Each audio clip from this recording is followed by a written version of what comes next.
Welcome to Dream, Declare, Deliver with Chris Carell and Candace Ogren. Join us each week as we explore how to live a life by design and turn inspiration into realization. Hello and welcome to Dream, Declare, Deliver. My name's Chris Carell and I'm here with Candace Ogren, my buddy, partner, and co-author of Typhoon Honey, The Only Way Out is Through.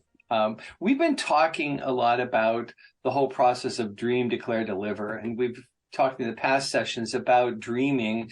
We want to take on the declaration part today, and it's really one of the most curious and fascinating parts of life by design and living life in reality that I can think of. It really is an art of preparing yourself to receive what it is that you're actually declaring for yourself. And there's so many parts of it that we can unpack, and we're going to try to do that in a pretty condensed form today. So where do you think we should start? I mean, I think, you know, when the two of us were together last, we were talking about dreaming, and dreaming is so fun. If you can actually get to a point where you give yourself permission to dream, whether it's taking yourself through a perfect day meditation or going for a nice walk in nature, and just deciding like, I can create anything from this blank canvas. There's so much power in dreaming, but often I look at dreaming as like a menu that's got just a million things on it. So how do you pick your meal when you have a menu with a million tasty items on it? You do that through declaring.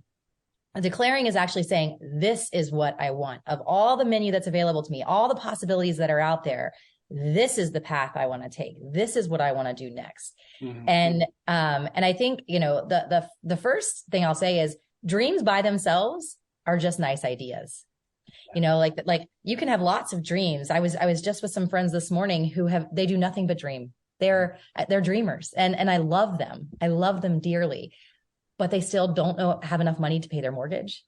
Their car is broken down and they can't get it out of the shop. And so like the dreamers in life, if they don't learn the art of declaration, won't actually see anything come to fruition. And so today we're going to start talking about like the practice of making things reality. Right. I think that you said something important, Chris, and I think this is maybe the first thread for us to pull on is preparing. So you said like the declaration is preparing yourself to take on whatever's next. I would say you want to make sure you prepare yourself to declare. So like, you know, I've been dreaming about a million things, a trip to Australia, you know, a summer in California, adoption. Like I've been dreaming about a million different things, a million different paths that Andrew and I could take. And we are just to the point now of making a declaration. We just made one. And now we're like, oh crap. Are we ready? Are we really ready to take this path? Right. So how do you prepare yourself to declare? Like, how do you make sure you're ready to declare? Because I'll say the universe is, you know, if you continue to spend time with Chris and me on the show, if you continue to take this work on reading the book and taking on these courses, you're going to start getting really close with the universe. And when you declare, the universe is going to deliver. And so, Chris, how do you prepare yourself to make sure like this is actually the path I want to take? This is the declaration I want to make. Well, that's really, I mean, there are so many parts of it. You know, I always look at declaration. You were talking about there's so many different paths that, you know, the menu that you have in front of you. And, you know, I can see myself in each one of those things. So many people that we work with, you know, get to a life choice point and they see only the one path that's the direct extension of the line that they've been traveling. They don't see each point in time as a choice point. The part about preparation is I actually have to see myself in that future vision.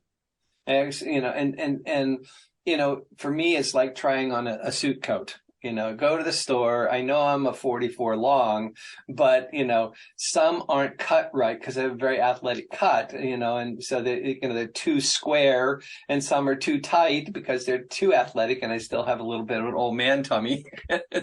So I have to try on all of the different makers to find the one that's right for me. It's the same way with, you know, preparing to declare.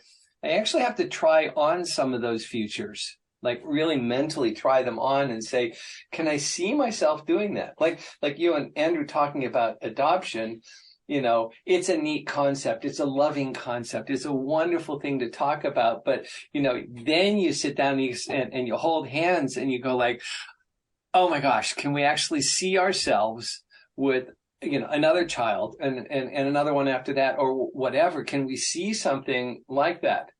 Now, that's only half of it, because the other half you also mentioned, and that is we think and work in tune with the entire universe, with everything around us, with the forces of nature, whatever you want to call them, the things that are around us, we call them abundant. And so when we prepare ourselves, when I prepare myself to look at a future vision, I have a very small mind, compared to the universe's consciousness. And I might create a small version of that. But when the universe responds to my declaration, watch out, because sometimes you get what you ask for. So before we get to the universe responding, because I think that's the next thread for us to pull on, right. One of the things that I do to prepare, and this is something that a coach of mine, Laura Hackle, taught me about a year or two ago. And she taught me the power of having energetic conversations. And having an energetic conversation essentially means, like you had said, trying on the suit before you actually buy it. So essentially, like if you're like, okay, should I get divorced or stay married? Like that might be one. Should I quit my job or stay in it or look for another job?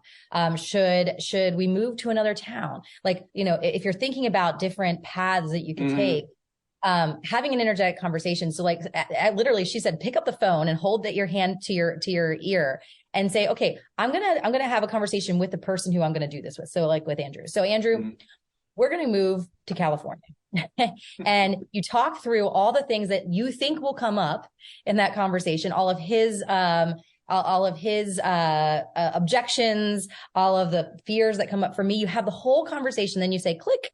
And what that does is it prepares me to have that potential path available to me. It also prepares him energetically to be open to that conversation. Right. The reason I say this is that, I've been doing this a lot, lately with the question of adoption. Andrew and I started this path. We declared, that we wanted to have another child.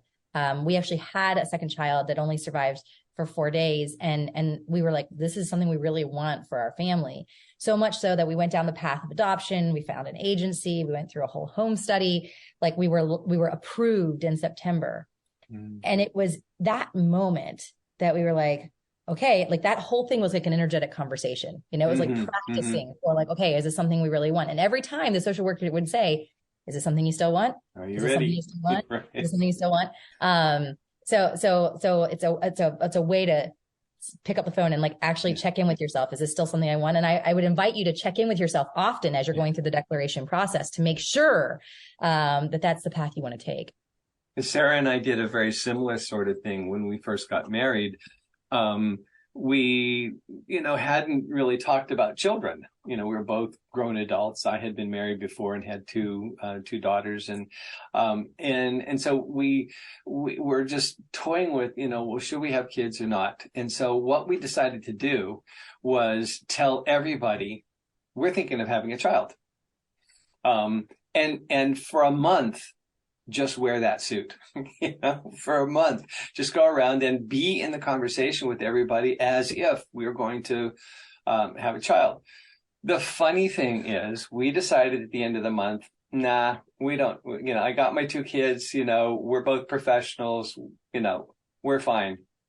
And so we decided not to have a child. In the very next month, she was pregnant. And so I think that's grown up now. That's what you were talking about is, okay, so be prepared. Because when you make a declaration, you're going to see what you asked for coming at you potentially at 100 miles an hour, and potentially in a much different form than you were expecting. Yeah. And one of the things that's coming up for me is understanding the difference between declaring and controlling. I'm a controlling person by nature. I'll join that bandwagon too. Yeah, I get stuff done, man. And like people can count on me. They like, oh, we know Candace will get it done. That's because I'm very controlling. I tend to want to control the beginning, the middle, and the end of every story. And unfortunately, declaration doesn't work that way. Right.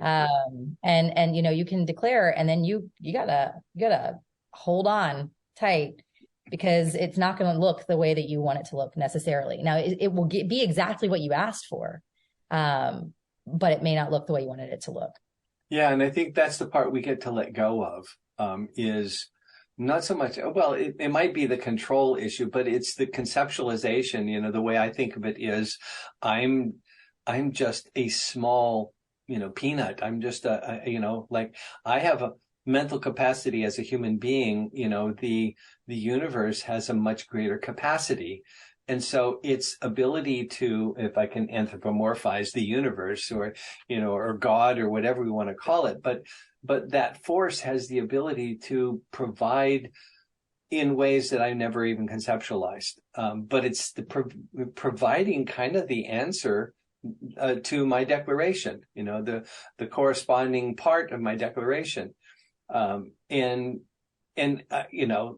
What we're talking about in terms of being prepared is part of the preparation is, getting your mindset in that energetic conversation, that phone call to the future or whatever, or wearing it around for a month and trying it out.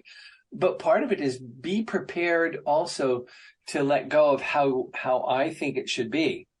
And just know that having made the declaration, I now can receive what's coming at me, and my eyes are open. And I think part of making the declaration opens us up to see more options and see more things coming at us than we normally would if we're sitting in our regular straight line trajectory from the past to the future. Yeah, two things are coming up for me as you're saying that. The first of those is how Andrew and I met. So, we met at this retreat called Intimacy Fest, which is just by its name interesting and a little bit creepy. But and I remember like we were at this kind of workshop, and I journaled before I met him. How is this so easy for everyone else to be fully expressed and fully themselves and still embraced by another person? And Andrew said that he went into the retreat saying, I want to be shaken up. I was living my life as a balled up fist and I wanted to be shaken up. And then boom, we meet. And he got shaken up, and I met someone who embraced me for my full expression. And what Andrew, to this day, 8 years later, he'll say, I was the dog that caught the car. Like, I was like, oh crap, I wanted to be shaken up, and now I've got a whole life of being shaken up. And he said, I had to, I didn't know, I didn't think I was ready for that, because I said I wanted this. And then when I got it, I didn't know what to do with it. Yeah. So that's one story that came up for me. Anything else that came up for you? And then I'll go into my second. Oh, I think it's almost identical, in terms of, I had marriage before, and I was the caretaker, and I just, it wasn't fulfilling, and it drained me, and, to the point where people didn't recognize me. And so, so having gotten divorced and, kind of meditating on what I wanted for the future, I said, I want an equal. I want somebody who's as strong, as powerful, as outgoing as me. I need to be met on the playing field as, 1-to-1, not pulling somebody along with me. And, Hal gets smacked in the face with this powerful woman, a New York City kid who, cut her teeth on, as a production manager in the fashion industry, in the newspaper industry of the fashion industry, which is like probably the toughest dog eat dog world. So talk about, real powerful person, and boy, be careful what you ask for, because you just might get it. It's kind of the lesson. What's the other story you were thinking of? So this is one that involves both of us, and it's relevant right now to us. And this is why we wanted to bring this topic up. we find ourselves in a really uncomfortable situation right now. We won't speak to the details, but it's a really tough situation that involves some children who need support. And Chris and I have been inextricably tied together through this experience. And I'm finding myself right now in a moment where I could potentially be adopting several children out of a very impossible situation. And it's really scary. And Andrew and I have had conversations about it every single day for the past month. And then, as we're having conversations with our attorney and others, like, we just were approved by a home study in September for an adoption. And like, we've been preparing our home for multiple children, it's one of those things that it's not, I would never in a million years ask for what is happening exactly as it's happening in our lives right now. Yet we made a declaration in September. Mm-hmm. And I do sincerely feel like this is a much bigger situation than I can control. I can't control this one. No. And so I'm feeling the power of declaration right now. And I'm working through how to prepare myself, to be ready for whatever the universe, returns in response. Yeah. The other side of that same story is, and I have to laugh about this part, is the week before that incident happened, I released the manuscript to my next book called Learning to Feel. And it's a journey of self-discovery of how, as a psychologist and as adult male and things like that, I had learned to suppress a lot of my own emotions. So how do I get that released? How do I take off those things that stop me from feeling and really deeply experience the experience of emotions? And so it, writing it took me there, and then kapow, right on the heels of that, I have all the opportunity that I can handle to feel emotions that I've never even had words for before. And part of, learning to feel is being able to name your emotions and then embrace them. So it's just so interesting that, my declaration of I'm now a feeling person. I'm not just a head strapped on a body. But I'm actually a whole integrated person that lives and feels through life, appropriately and can respond to other people. And I got it in spades. So, Interesting, Chris, because you're an author. And so you were telling me before that it's funny how you write a book and then you watch it happen in your life. You live it. It's a little scary.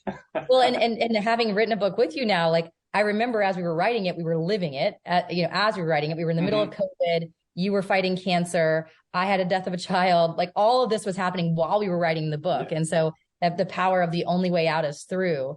But then the moment we kick up this podcast, we're handed probably one of the most difficult situations I've ever experienced in my adult life. Me too. Yeah. We could both bury our heads or turn our backs and no one would even know. Or think anything worse of us for doing that. Or judge us for it. Yeah, right. Or judge us. And instead, we're holding hands and we're walking right into the storm. And I think if you're listening to this, this may feel a little nebulous. Yeah. But what I would say is, whatever, like, be certain on what you're declaring. Like, what is it that you want? What do you want? Mm-hmm. What do you want? What do you want? Get clear on what you want. Yeah. And then recognize, as soon as you declare it, a couple things are going to happen. Like, we talked about considerations with dreaming. The considerations of dreaming is you don't have the right to dream. You can't dream. How dare you dream? Those are the considerations there. But when you get to declaring, when you declare something, I will be the chief revenue officer of my company. That was a declaration I made on January 1st. Or, or we will adopt, whatever that might be. Considerations pop up again. Yeah. Considerations are always happening. And it may be that my mother-in-law was not supportive and told me, you're selfish. That came up. That was a consideration. You're too selfish to have another child. It also may be that I tell myself, I'm too selfish to have another child. So what you're saying is considerations can either be inside you or outside you, because a lot of times when you make a declaration, people around you, your support group say, whoa, yeah, nice idea, Chris, but, back off, that's not going to happen in your lifetime. Or, you have the same internal dialogue that says, you're just being selfish. Like that's not reality. Or, one of the little tapes in my head is that's not reality. And so, those considerations hit us from both sides. And so we have to prepare, I guess, for that too. Yeah. And I think too, the way if it was a declaration or just a nice idea, is it will keep coming back up again. Mm-hmm. Mm-hmm. Like if you truly declared with intention, this is something I want in my life, it will keep presenting itself over and over and over again until you take it. And so like this is something that, like, for instance, that this family option for us, like it's something that continues to present itself in very strange ways. Like the moment that we went live with our adoption, we got a phone call from our social worker, and she said, there's a person named Candace who is about to have a child. What are the odds, right? You're right. She's addicted to meth, and like the child will likely be addicted as well.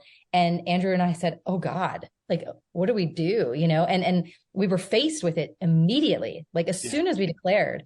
Yeah. Ultimately, that didn't end up working out because of the mom, but still, it was like okay. And then I said, "Okay, well, I don't know if I want to do this. I want to back up." Yeah. And then another opportunity came forward, and then another one, and then another one. And so it's like the universe is telling me, Candace, you declared this with intention. You've declared this when you were very clear in your heart of what you wanted for your life. Mm-hmm. I'm going to deliver. Be ready. Yeah.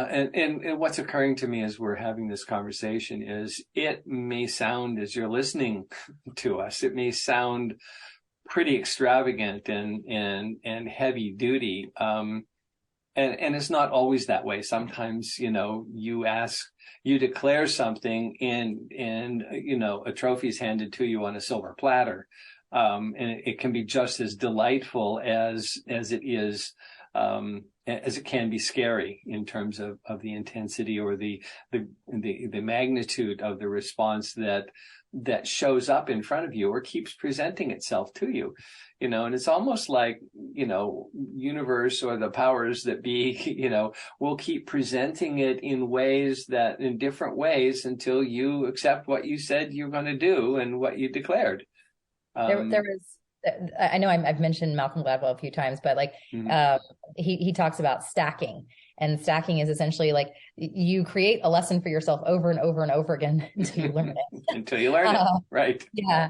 And so I guess what we would recommend today, if you're listening, is to start small. So just think about something that's something that you will create for yourself today. Yeah. And instead of saying, I wish, say, I will. That's it. Start small. Instead of saying, I'd like, say, I am. Mm-hmm.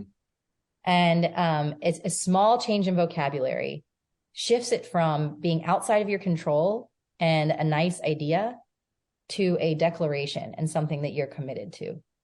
And the difference is the action that's attached to that.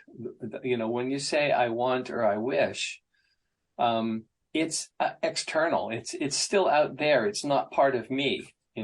Gee, I wish I had $1 million. Gee, I wish, I had a Ferrari. Gee, like I want this status job or whatever. And when you say I will or I am, it comes inside as your personal declaration. And that in itself shifts the energy dynamic, to one of much more certainty and much more real, if you will, than the wish. We can all wish all day long, and not much is going to happen about that. As you said about your dreamer friends, wishes are dreams that just have no action to them. But when we declare, I am the chief revenue officer for this, not I want to be, but I am, then you start acting like it. you start sounding like it. And pretty soon people go like, yeah, she is, she's the rainmaker here. And, so we start shaping ourselves to that declaration as well. So that prepares us more by our declaration, by the language that we use. And you and I often say, be careful how you say things, because words are energy put into motion. Yeah. So when you declare something, you're actually starting the ball rolling. So I have a couple of pieces of homework for those of you who are listening. One of them is I just gave this to my employees this week, so it's fresh in my mind, and that is a letter of accomplishment. And a letter of accomplishment, there's a book called The Art of Possibility, and in The Art of Possibility, they talk about giving yourself the A. So before you ever take the course, give yourself the A, and what that means is. And what I'd invite you to do today is to write a letter to yourself from yourself. And that letter is from 1 year from today. So it's whatever, 2023, January 2023, February 2023. Make it February 2024 and date it. It's February, whatever, 2024. And then say, dear whomever, and just say, you did it. You start off with, you did it. Yeah. And then you share, what did you do? You took that trip to Australia. You lived in California for a summer. You adopted that child. You have a 10 marriage now, and it feels amazing. Whatever it is, and then sign it yourself. This is a practice and declaration. It's also practice and dreaming. Mm-hmm. So that's something that Chris and I often offer as homework to our students. And I think it's a great way to start putting into words what you actually truly want. And then check in with yourself every month or so. Go back to that letter and start to X out or cross out when you've accomplished those things. Mm-hmm. And what's cool is that by the end of the year, it'll all be marked off. It'll all be checked in. You will have accomplished it. Yeah. I often coach my clients on doing a similar kind of thing, creating a powerful context for their work such that, even for a meeting, such that you don't even need the agenda for the meeting. If you're holding the context of that meeting, what are we here to do? What are the accomplishments that if this is a good meeting, we will have accomplished this, this, and this. And so that rolls up into, my focused being in that meeting is to create those results and those results alone.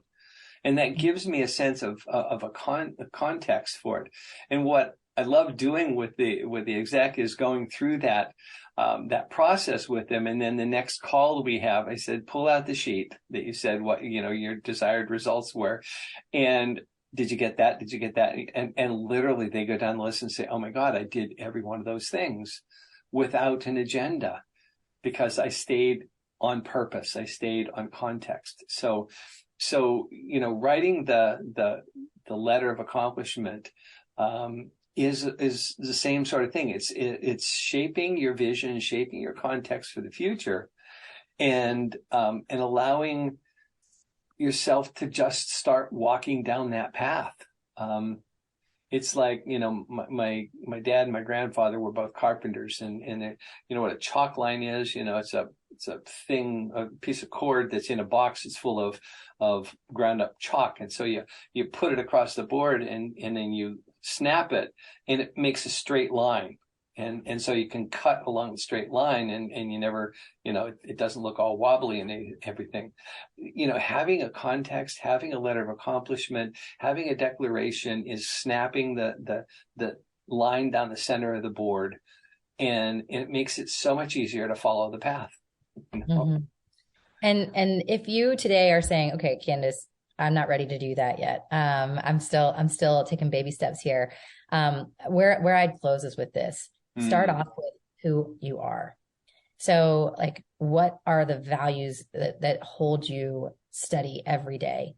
And I am an honest, open, loving leader and mother. Mm-hmm. I'm very clear on who I am. And that is my declaration every morning when I wake up. I'm an honest, open, loving leader and mother. And then when I have these considerations we've been talking about coming up to me, I say, okay, before I respond, I'm just going to say, I am. Mm-hmm. And then I'll know where to go. Yeah. And so I invite you just to say, who are you at your core? Pick a word or two. Yeah. And start there. And that is the most powerful declaration you can make each day. Yeah, it is. The two words I am are the most powerful two words in English, in any language. It's a statement of being. It's a pure statement of being. I am this. I am a powerful, passionate, unstoppable leader. And I ground myself in that same sort of I am statement. But just so you know how powerful it is, go read the big book, the Bible, whatever version you want, and it says at the very beginning, there's this nice little story about a guy who said, yeah, how do I know that they're ever going to follow me if I go in there? And you say, I am sent you. The most important, powerful thing in the universe. I am sent you. Beingness, So that's a great way to end. It's also a great way for you to start what you're doing. So thank you so much again. I love having these conversations with you, and we'll see you again next week.